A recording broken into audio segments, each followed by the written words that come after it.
Hi, welcome back to Just an Everyday Fan. So I want to talk about something that I don't think anybody else is talking about, and let's just play devil's advocate here.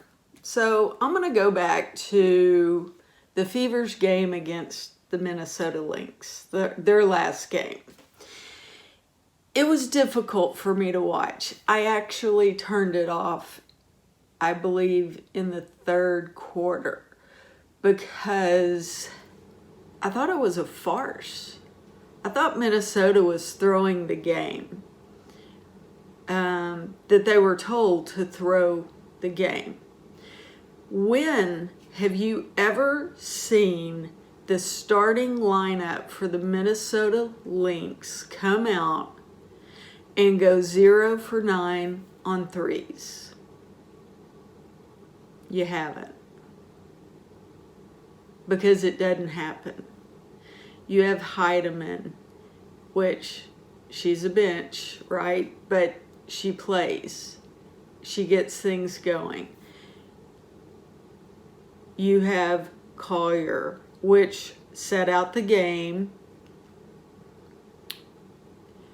But then you have Courtney Williams, and you have all the other players that are so effective, yet they weren't effective against the Fever, and the Fever put on some of the worst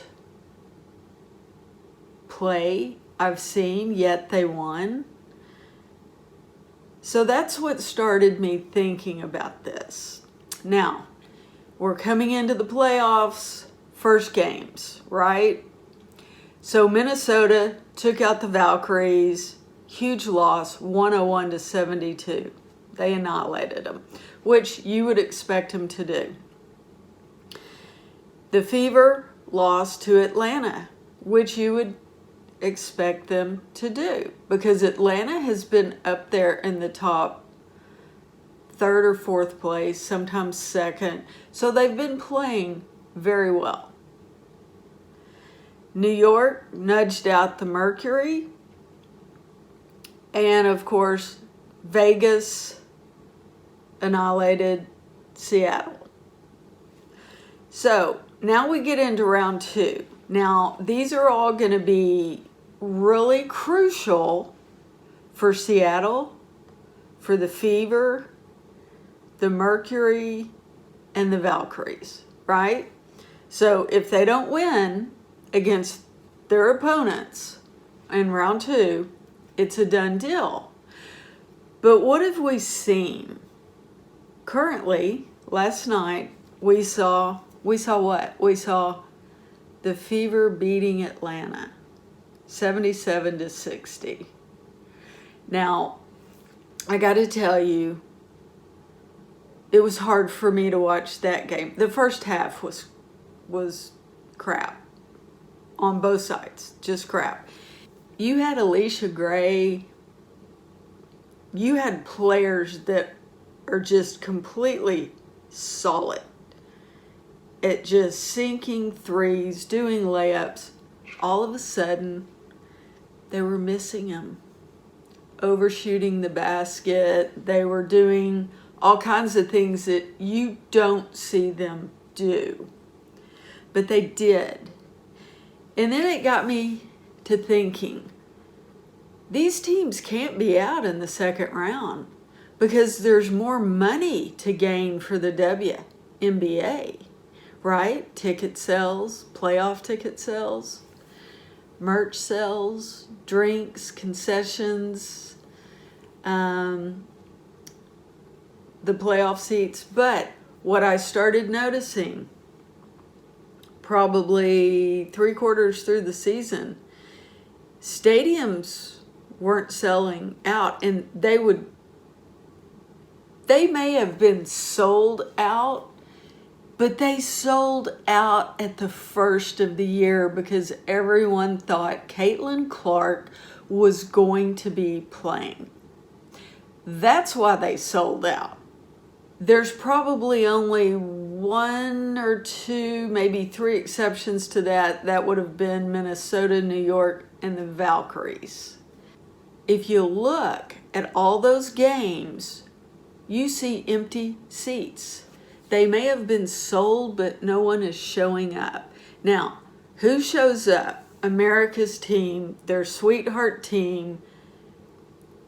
Gamebridge is usually packed regardless because they have a very strong support for the Indiana Fever.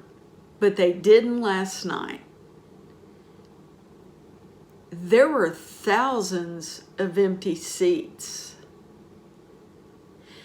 And the ticket prices, what happened? They put out a video saying everyone, so it was Caitlin Clark out front of this video, right? Because we all know that when Indiana Fever needs money, they put Caitlin Clark out in front. So they put out a video, a short, saying everyone come. It was Caitlin Clark, I think Timpson, it was Kelsey Mitchell, which you couldn't even hear her talk. But basically it was y'all come watch. Natasha Howard, y'all come watch. We need you there. We need your butts in the seats. We need to sell the tickets.